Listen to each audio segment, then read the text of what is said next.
Hi, my name's Eric. I'll be reading you selections from today's Cape Cod Times, dated Monday, June 1st of 2026. We'll start with the weather, as we always do, and across the Cape and Islands today, you can expect variable clouds with a couple of showers. A high of 60 expected this afternoon, a low of 44 in the overnight. Mostly cloudy tomorrow with rain possible. High of 64, a low of 49. Wednesday looks to be a little nicer. The end of the week looks to get much better. Wednesday, Thursday, and Friday. Wednesday, high of 66, low of 54. Intervals of clouds and sunshine. Thursday, nice with times of sun and clouds. High of 69, low of 57. And Friday, partly sunny. High of 76, low of 59. The sun will rise at 5:09 a.m. today. It'll set at 8:09 p.m. We'll have 15 hours of daylight. From today's front page, the headline reads, Preserving the Past. Army Corps of Engineers offers historic bridge adoption plan, by Susan Vaughn. In 1968, chainsaw magnate Robert McCulloch was looking for an attraction to draw attention to a real estate development he had built along Lake Havasu in the Arizona desert. Opportunity knocked when London Bridge in the merry old UK was put up for auction. McCulloch put $2.4 million on the barrelhead and bought himself the bridge that had spanned the Thames River since 1831. According to Cape Cod Times' sister paper, the Arizona Republic, the bridge was dismantled. Each of the 10,276 granite blocks was numbered and shipped to Long Beach, California en route to Arizona. It took 3 years to reassemble the bridge. A Cape Codder filled with sentiment and plenty of cash can make off with their own span of dreams. The U.S. Army Corps of Engineers wants to save a piece of engineering history by putting up the Sagamore and Bourne bridges for adoption before they're replaced. Anyone interested in being the adoptive parent must haul the bridge or bridges away, according to a May 26th media advisory. The Army Corps is offering the historic structures to any public or private entity interested in their removal, relocation, and repurposing for alternative use. The Army Corps built the bridges in the 1930s and still owns them. It'd be a massive enterprise, said Louisa Powanski, Executive Director of Megaprojects Massachusetts DOT Highway Division, in a May 28th phone interview. It's the opposite of demolition. The task would involve dismantling the bridge without damaging it, then relocating and preserving it, she said. If no one offers to take either bridge, Mass DOT still recognizes the historic nature of the bridges and can find ways to preserve their historic value, Powanski said. Adoption's a requirement of the Federal Highway Administration for historic preservation, Powanski said. Mass DOT is the lead agency for the $4.5 billion bridges replacement project. The agency supports the Army Corps' need to offer the bridges for preservation, she said, but acknowledged it could be difficult to find someone to take them. One way would be to preserve the large plaques over each bridge entrance that state the date of construction as 1933 through 35, or saving some elements, such as granite blocks, she said. The demolition or removal of the Sagamore Bridge would not take place until 2033 and 34, after the first of the new twin bridges is in place and in use. All traffic would be moved to the new bridge, which would allow 2 lanes of traffic in each direction while the second bridge is built, because the new bridge will be 54 feet wide compared to the present bridge of 40 feet wide, Powanski explained. Funding for the new Sagamore Bridge is in place, with $1.37 billion from federal grants, $350 million from the Army Corps, and approximately $430 million from the state. No funding's been obtained for the Bourne Bridge replacement, which is estimated to cost $2.4 billion. Demolition is included in the Army Corps' appropriated civil works funds. Sheandra Sterling, public affairs specialist for the Corps, said in an email, but added Mass DOT does not release the cost estimates for individual elements of the contract during the competitive procurement phase. The Army Corps' advisory describes the Sagamore Bridge, which carries U.S. Route 6 over the Cape Cod Canal, as a 3-span steel-riveted continuous Warren-through truss with a total length of 1,833 feet. including its 2 concrete abutment spans and a minimum clearance of 135 feet above mean high water of the canal. The Bourne Bridge that carries Route 28 over the canal is described as a 7-span steel-riveted continuous warren through truss with a total length of 2,684 feet, including its 2 concrete abutment spans and a minimum clearance of 135 feet above mean high water of the canal. Because the bridges were constructed in the 1930s, the advisory notes paint on both contain lead and other possible constituents requiring controlled removal and containment that may result in additional cost to the adopter. Interested adopters must submit a relocation plan detailing the bridge's proposed use, location, schedule for relocation, and the available resources to ensure continued maintenance of the structures. There's no official timeline required for submission of adoption, relocation, or reuse plans under Section 4F of the Department of Transportation Act of 1966, Sterling said. No one has expressed an interest yet in adopting the bridges, she said. Meanwhile, Powanski said the Sagamore Bridge project's moving along quickly, just having reached the deadline for receiving letters of interest from companies bidding on the project. Next, the State Transportation Department will ask for the company's qualifications to do the project. Over the summer, the agency will winnow the list to 3 to 5 of the most qualified, Powanski said. The final phase will be issuing the request for proposals, which will end in the fall of 2027, when a contract for the new bridge construction will be issued. More information, including where to submit proposals for adopting the bridges, can be found on the Army Corps of Engineers New England District website, www.nae.usace.army.mil. Our next headline, School Future in Focus Across Nauset District by Heather McCarran. A year-long study of the Nauset's Regional School District is entering a new public phase as officials get ready to share their findings during a series of meetings across the district's towns. The regional study, involving the towns of Brewster, Eastham, Orleans, and Wellfleet, along with Nauset Public Schools, was undertaken to examine how the towns can sustain elementary and middle schools amid declining enrollment, rising costs, and aging school buildings. Public presentations are slated for the first 2 weeks of June, starting at 6 p.m. at each community's town hall. The sessions are scheduled for June 2nd in Orleans, June 3rd in Wellfleet, June 4th in Brewster, and June 8th in Eastham. Each will be held jointly with the town's select board and school committee, with live stream and Zoom access available through town websites. Officials have said the same information will be shared at each meeting. The study focuses on 5 elementary schools and Nauset Middle School. The high school is not part of the review. Consulting firms HMFH Architects and Civic Solutions Group were selected in 2025 through a process involving the 4 towns, school committees, town administrators, and the superintendent's office. Since that time, the consultations and the consultants have toured buildings, reviewed information on enrollment and operations, and set up sessions across the district to meet the public.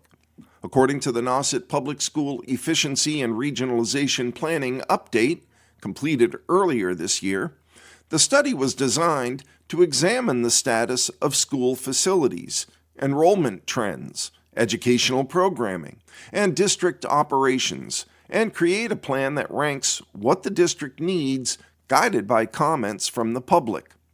The upcoming public sessions will go over the findings, as well as possible regionalization plans. District leaders and consultants emphasize that the study is intended to guide long-term discussion, rather than lead to immediate decisions about school closures or restructuring. Findings in the draft show that school buildings across the district range in age from 1938 to 1996, with varying levels of renovation and upkeep. The evaluation reviewed structural systems, building conditions, and accessibility compliance at all 6 schools included in the study. According to the study, all school buildings require near-term investment to address facility needs. It also notes that each building has accessibility violations that need to be corrected under requirement of the Massachusetts Architectural Access Board and the Americans with Disabilities Act if renovations are pursued.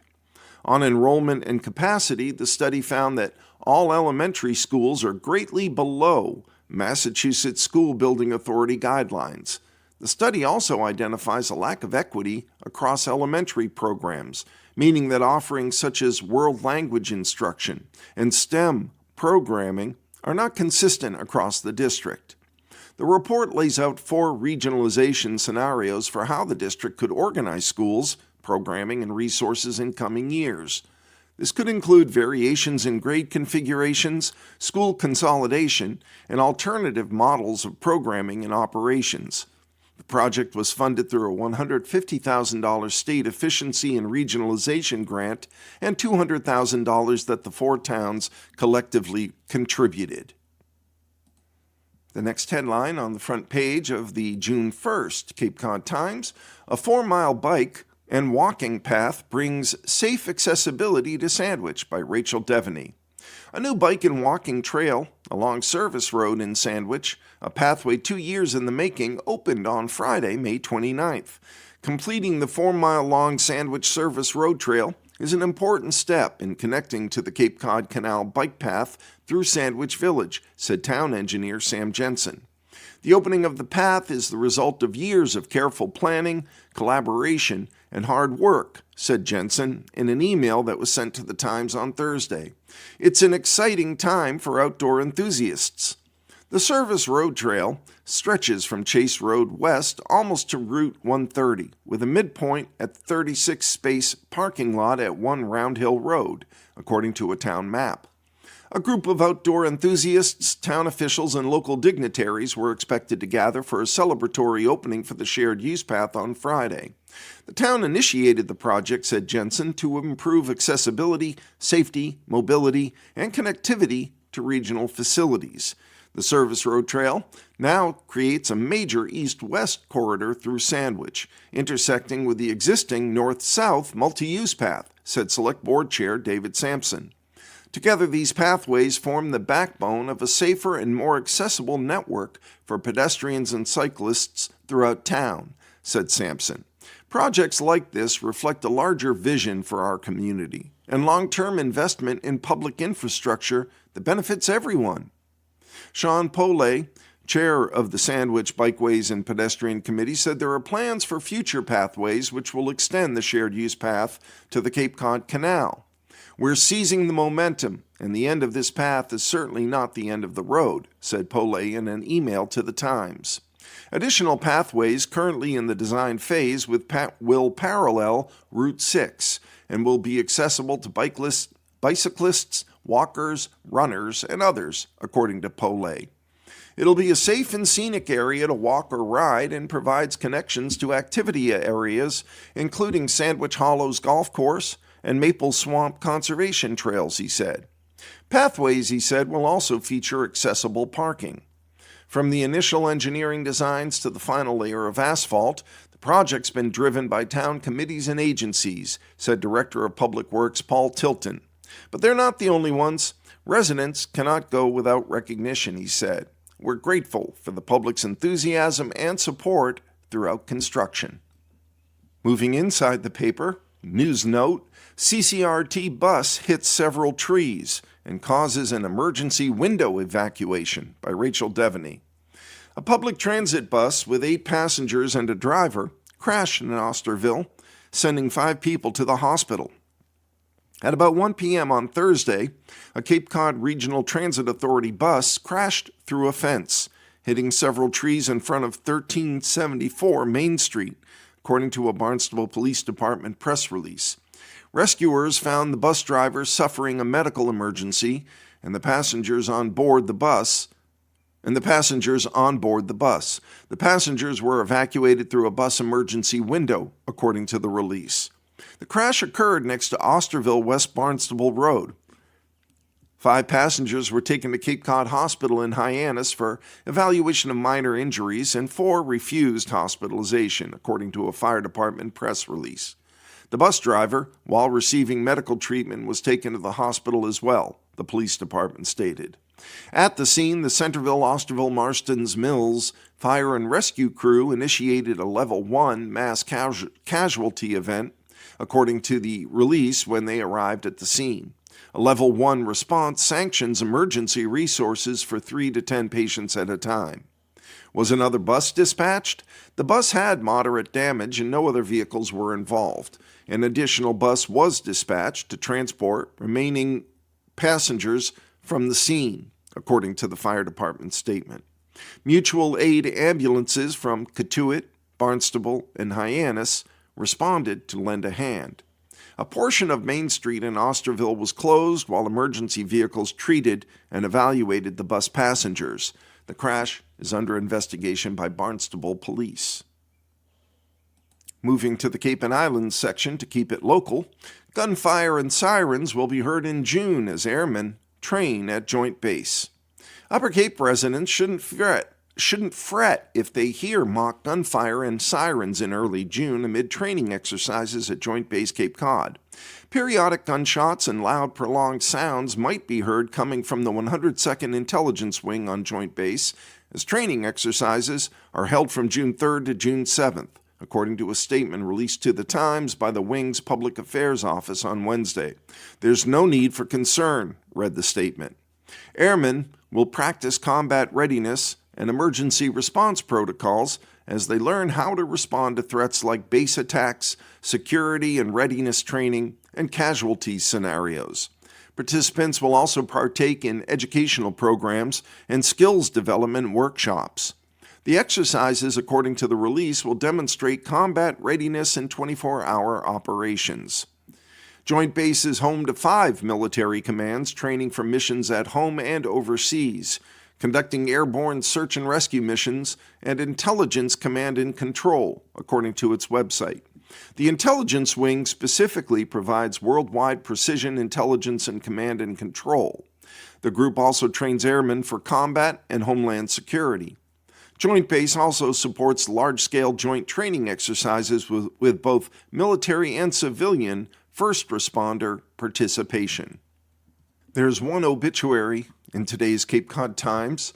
It's of Sarah Jane Drew of Orleans, who passed peacefully at home on May 25th, surrounded by her family.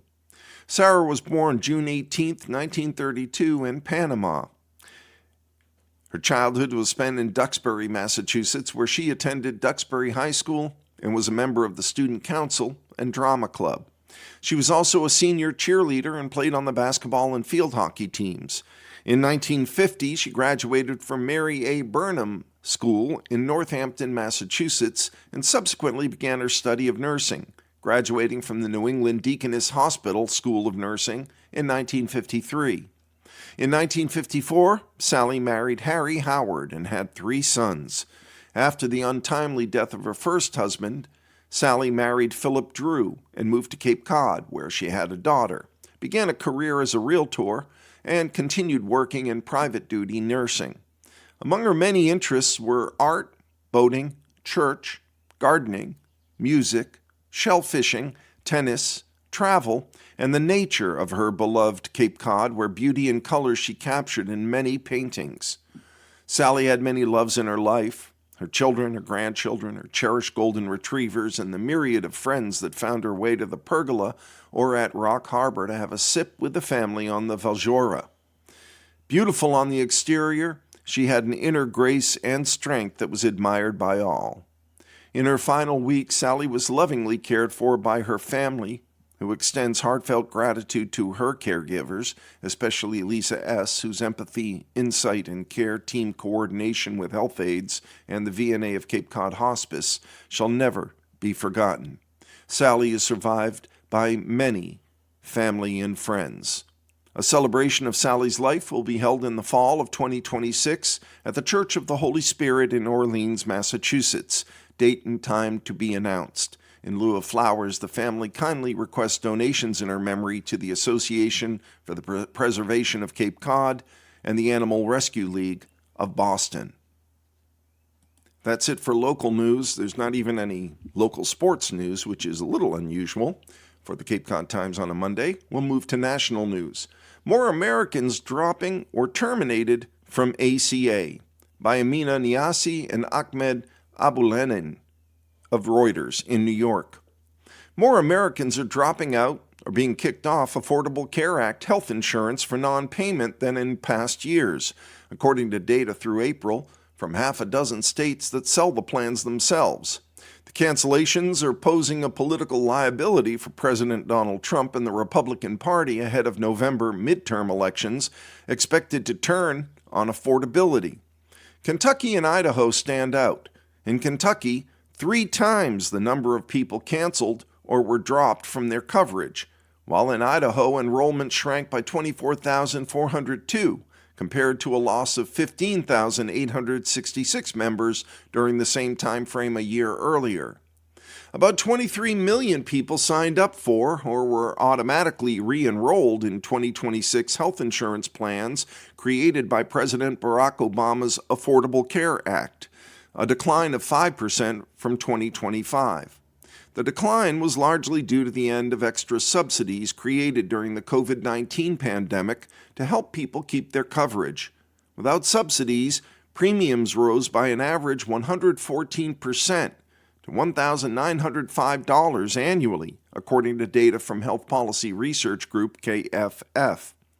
Consumers are being exposed to the actual unsubsidized cost of these premiums, and they're choosing to leave the marketplace, said Matt McGuff, a policy analyst at KFF.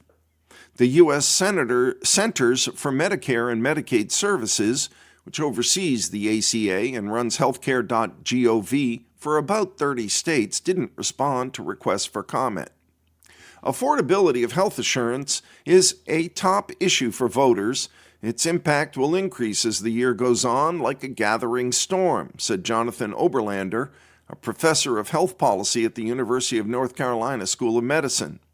Polling from KFF shows that affordable health care remains atop the list of public worries, tied with concerns over surging gasoline and transportation costs stemming from the U.S.-Israeli war with Iran. More than 3/4 of independent voters being courted by both parties say health care costs will affect their decision to vote and which party's candidate they support in November. Total ACA enrollment likely fell between 17% and 26% through March, according to Wakely Consulting Group, a health insurance consulting firm that analyzed premium payment data representing about 80% of the ACA individual market. Wakely said over 14% of enrollees did not pay their January premium, in line with a March KFF survey that found about 15% of enrollees had not paid their premiums, largely due to the higher costs. Connecticut, Massachusetts, and New Mexico said thousands of consumers either failed to pay their first premium or lost coverage in the early months of the year due to missed payments. Most states and federal government allow a grace period of 90 days or more for non-payment. In Kentucky, between January and April, 15,067 people who selected 2026 plans had lost coverage due to non-payment. That's up from 5,034 disenrollments for the same period last year. The state also saw an 8.5% decrease in overall enrollment in January, a spokesperson for Kentucky's Cabinet for Health and Family Services said. Some states, like Colorado, were able to provide state-based support that helped ease affordability and terminations, said McGuff, while Idaho and Kentucky did not. Colorado had a 2% drop in enrollment, as did Pennsylvania. Michelle Eberly, executive director at Maryland's Health Benefit Exchange, said enrollment has fallen by 8%, and that over 60% of people who disenrolled cited increased or unmanageable cost. The next headline, ruling leaves Kennedy Center fate in limbo. Trump blasts judge's order to halt renovations, by Christopher Kahn. Even for an iconic venue known for its stage plays and musicals, May 29th was a dramatic day for the Kennedy Center. A federal judge ordered that President Donald Trump's name be removed from the building's facade and halted planned renovations that would have closed the institution for 2 years. Trump blasted the order, but appeared to abandon his wishes to redesign the building, writing in a social media post that he'll transfer control of the venue to Congress. "Unless I'm free to do what I do better than anyone else, bring this institution back physically, financially, and artistically, I have no interest in continuing what could only be a hopeless journey into Never Never Land," Trump wrote on Truth Social. The president later said that without the renovations and his plan for the venue, the Kennedy Center will soon be closed, probably never to open again. It was the latest twist in Trump's months-long campaign to overhaul the venue he's criticized for being too woke. The center is also among several iconic buildings and cultural institutions in Washington that Trump has sought to redesign to his liking. But despite Trump's pledge to hand control of the center to lawmakers, a spokeswoman for the Kennedy Center said an appeal would be filed by the venue's board, which was placed there and made up largely by Trump allies. The Justice Department also signaled plans to appeal. With the fate of the cultural hub in limbo, here's what to know about the recent order and the administration's attempts to overhaul the venue. The judge voided name change. In his May 29th order, U.S. District Court Judge Christopher Cooper argued that the board's decision to change the name of the venue to the Trump Kennedy Center went against the intention of lawmakers in 1964 to honor the late President John F. Kennedy. Congress made clear the Kennedy Center would serve as both the nation's premier performing arts center and a living memorial, the sole one dedicated to the late president in the Washington, D.C. area, said Cooper, who was appointed by President Barack Obama. He added that since Congress gave the Kennedy Center its name, only Congress can change it. The order additionally halted renovations that would have shut down the building for 2 years. Cooper questioned whether the renovations could be carried out without closing the building and said the board had no meaningful opportunity to consider perhaps the most momentous decision in the center's lifetime since it opened in 1971. Trump on May 30th blasted Cooper's order, writing that his name was added to the center through a vote by some of the most distinguished people in the country. He also said the building needed to be shut down for significant renovations. It's not possible to have a major and very dangerous construction job, including the replacement of structural beams, with audiences innocently going in to watch a play, Trump said. Renovating the Kennedy Center was among several projects Trump took up in his second term in his ongoing effort to redesign the nation's capital city to his liking. Other projects include the White House Ballroom, a triumphal arch, and renovations to the Lincoln Memorial Reflecting Pool. Trump in February terminated the Kennedy Center's board and installed himself as the new chairman, while tapping several political allies as new board members. Trump chose Rick Grenell, his envoy for special missions, as the center's president. The president complained about what he labeled woke programming at the venue and promised to bring in better shows and musical acts while securing $257 million in federal funds for renovations he said are badly needed. In December, the center's board that he placed voted to rename the Kennedy Center the Trump Kennedy Center. In less than 24 hours, crews installed new signage on the building's exterior that reads, "The Donald J. Trump and the John F. Kennedy Memorial Center for the Performing Arts." In his ruling, Cooper ordered that Trump's name be removed from the exterior of the building as well as office materials within 14 days. Trump's efforts to transform the Kennedy Center led to a wave of show cancellations, with about 24 artists backing out of scheduled performances. And with that, we've come to the end of our reading of a very short and small Cape Cod Times this week. There are no other stories really in it. This is your reader, Eric, saying be well, be safe, look after each other, and remember our veterans, especially those we've lost recently. Bye for now.